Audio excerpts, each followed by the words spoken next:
हो गया। Good morning everyone. आज हम लोग class 11th trigonometry chapter number 3 का एक बहुत ही महत्वपूर्ण टॉपिक जिसका नाम है चतुर्थांश नियम, इसके बारे में पढ़ेंगे। सबसे पहले तो आपको समझने की ज़रूरत है कि आखिर चतुर्थांश नियम हमें पढ़ने की ज़रूरत क्या है। मेरे भाई, अगर हम आपसे छोटा सा अगर एक सवाल करें कि आप साइन 2025 डिग्री का वैल्यू क्या होगा, साइन 4045 डिग्री का वैल्यू क्या होगा, साइन 6060 डिग्री का वैल्यू क्या होगा, अगर इन सब बातों को अगर हम आपसे पूछें साइन 18000 डिग्री का वैल्यू क्या होगा, अगर इन बड़े बड़े वैल्यूज के बारे में अगर हम आपसे पूछें तो अगर आप नॉर्मल तरीके से इन चीज़ों को करते हैं तो कहीं ना कहीं आप असहज महसूस करने लगेंगे।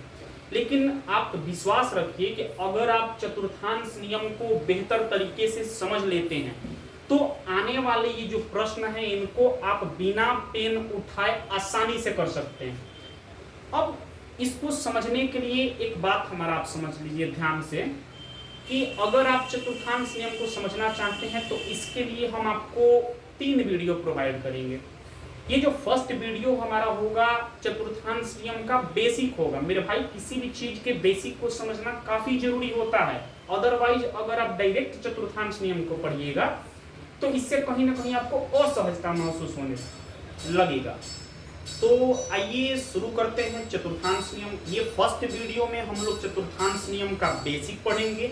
इससे आने वाला जो अगला टॉपिक होगा उसमें हम मेन चतुर्थांश नियम के बारे में पढ़ेंगे, और जो थर्ड वीडियो होगा उस थर्ड वीडियो में हम लोग इससे संबंधित प्रश्न करेंगे। और ध्यान से समझ जाइए, आप भी आने वाले तीसरे वीडियो का जो प्रश्न होगा, जो कि अलग अलग एग्जाम में पूछे गए प्रश्न होंगे, अगर आप इन दोनों लेक्चर को ध्यानपूर्वक समझ लेते हैं तो आने वाला जो थर्ड वीडियो में क्वेश्चन होगा उसको आप बिना पेन उठाए बनाइएगा।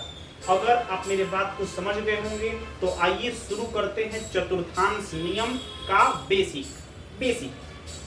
मेरे भाई, सबसे पहले एक बात बताइए, आप यह कौन सा अक्ष है? आप लोग कहिएगा गुरुजी यक्ष अक्ष है। ये यक्ष अक्ष है। ये कौन सा अक्ष है? वाई अक्ष। कौन सा अक्ष है जी? वाई अक्ष। यक्ष अक्ष, वाई अक्ष एक दूसरे को जहां पर कट करते हैं मेरे भाई, इस बिंदु को कौन सा बिंदु बोलते हैं? मूल बिंदु बोलते हैं। आप सभी क्लास 10th में इस बात से निश्चित तौर पर अवगत होंगे कि जो मूल बिंदु होता है, इस मूल बिंदु का निर्देशांक मेरे भाई 0,0 होता है। क्या होता है जी? 0,0 होता है। अब एक बात आप समझ जाइए कि जब यक्ष अक्ष, वाई अक्ष एक दूसरे को लंबवत तरीके से काटते हैं तो यहाँ पर 4 भाग का निर्माण होता है जिसे आप चतुर्थांश कहते हैं। इसमें जो ये पहला भाग है इसको प्रथम चतुर्थांश, ये जो दूसरा भाग है इसको द्वितीय चतुर्थांश, ये जो तीसरा भाग है इसको तृतीय चतुर्थांश, और ये जो चौथा भाग है इसको चतुर्थ चतुर्थांश कहते हैं। अब ध्यान से एक बात हमारा समझ जाइए, जो त्रिकोणमितीय राशियां हैं वो 6 हैं। कौन कौन? साइन, कॉस, टैन, सेक, कॉट, कॉसेक। ये 6 के 6 जो त्रिकोणमितीय राशियां हैं इनके बारे में हमें समझना होगा कि प्रथम चतुर्थांश में वे धनात्मक होती हैं कि ऋणात्मक, द्वितीय चतुर्थांश में वे धनात्मक होती हैं कि ऋणात्मक। इस प्रकार के बातों को चलिए हम एक तरीके से समझ लेते हैं। मेरे भाई, एक बात आप हमेशा ध्यान रखना कि जो प्रथम चतुर्थांश है, इस प्रथम चतुर्थांश में जितने भी त्रिकोणमितीय राशियां होती हैं वे सभी के सभी धनात्मक होती है। कहने का अर्थ ये है कि प्रथम चतुर्थांश में आपका साइन, कॉस, टैन, सेक, कॉसेक, कॉट, ये 6 की 6 जो राशियां हैं मेरे भाई, ये क्या होंगी? धनात्मक होगी। क्या होगी जी? पॉजिटिव होगी, धनात्मक होगी।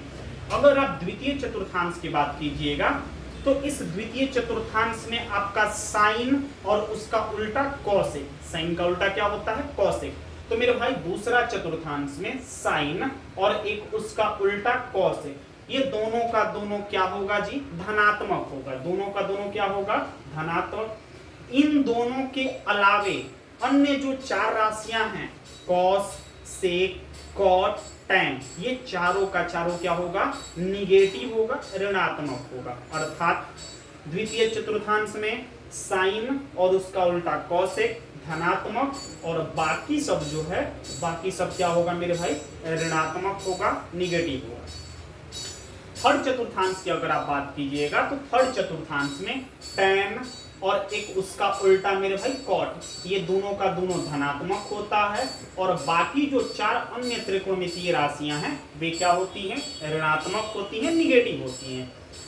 आगे अगर आप चौथे चतुर्थांश के बारे में बात कीजिएगा तो मेरे भाई cos और उसका उल्टा sec, ये दोनों का दोनों धनात्मक होता है और बाकी जो अन्य चार त्रिकोणमितीय राशियां हैं मेरे भाई वे निगेटिव होती हैं। ये काफी महत्वपूर्ण है, चतुर्थांश नियम को समझने की तरफ एक महत्वपूर्ण स्टेप है, इसको आप ध्यान से समझ जाएंगे।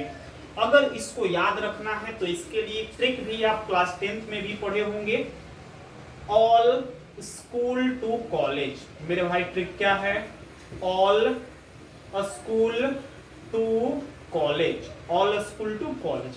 ऑल का मतलब प्रथम चतुर्थांश में सभी के सभी क्या होंगे, धनात्मक होंगे। प्रथम चतुर्थांश में 6 की 6 त्रिकोणमितीय राशियां क्या होंगी, धनात्मक होंगी। द्वितीय चतुर्थांश में देखिए स्कूल शुरू किससे हो रहा है, एस से, इसका मतलब ये हुआ दूसरा चतुर्थांश में S for sine, S for sine. दूसरे चतुर्थांश में साइन और एक उसका उल्टा कॉसेक, साइन और एक उसका उल्टा कॉसेक, ये दोनों का दोनों धनात्मक होगा। अब बाकी जो चार होगा कॉस सेक कॉट टैन, ये चारों का चारों ऋणात्मक होगा।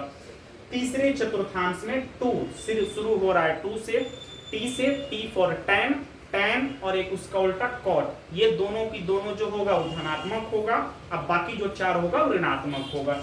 सी का मतलब होता है कॉस और उसका उल्टा सेक, तो चौथे चतुर्थांश में कॉस और उसका उल्टा सेक, ये चारों का चारों क्या होगा जी, दोनों का दोनों धनात्मक होगा। बाकी जो इसके अलावे चार होंगे वो ऋणात्मक होंगे। निश्चित तौर पर आप इस बात को समझ चुके होंगे, आप चाहें तो इसका स्क्रीनशॉट ले सकते हैं। काफी महत्वपूर्ण टॉपिक है यह, क्लास 10th में भी आप लोग आई थिंक इसको पढ़े होंगे। चलिए, तो समझ चुके हैं अभी अभी हम लोग कि अगर चतुर्थांश नियम में देखा जाए तो यक्ष अक्ष वाई अक्ष एक दूसरे को जहां पर काटेंगे उसको मूल बिंदु कहेंगे। उस मूल बिंदु का निर्देशांक 0,0 होता है। प्रथम चतुर्थांश में जितनी भी त्रिकोणमितीय राशियां धनात्मक होती हैं, दूसरे में साइन और उसका उल्टा कॉसेक धनात्मक, बाकी सब ऋणात्मक। तीसरे में टैन और कॉट धनात्मक, बाकी सब ऋणात्मक। चौथे में कॉस और सेक धनात्मक, बाकी सब ऋणात्मक। इसको याद करने का ट्रिक आपने अभी देखा, all school to college, done.